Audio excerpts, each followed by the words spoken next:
দীর্ঘ 11 বছর পর বাংলাদেশের মাটিতে ওয়ানডে সিরিজ খেলতে এসেছে অস্ট্রেলিয়া। সর্বশেষ 2011 সালের সফরে সাকিব আল হাসানের নেতৃত্বাধীন বাংলাদেশকে 3-0 ব্যবধানে হারিয়েছিল তারা। সেই সিরিজের স্মৃতি এখনও অজিদের পক্ষেই কথা বলে। 9 জুন মিরপুরে প্রথম ওয়ানডে দিয়ে শুরু হচ্ছে 3 ম্যাচের সিরিজ। সবগুলো ওয়ানডেই হবে শেরেবাংলা স্টেডিয়ামে। এরপর টি-20 সিরিজ খেলতে চট্টগ্রামে যাবে 2 দল। তবে বাংলাদেশের কাছে অস্ট্রেলিয়ার সর্বশেষ সফরের গল্পটা একেবারেই ভিন্ন।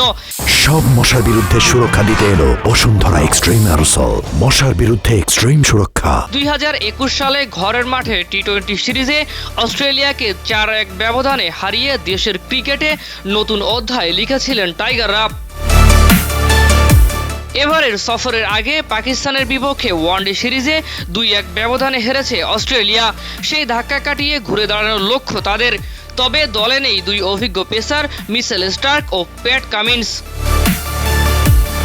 মিরপুরের মাঠে তাই শুরু হতে যাচ্ছে আরেকটি রোমাঞ্চকর লড়াই। অস্ট্রেলিয়া কি ফিরিয়ে আনবে পুরনো দাপট, নাকি ঘরের মাঠে নতুন ইতিহাস লিখে 15 বছরের হিসাব মিটিয়ে দেবে বাংলাদেশ?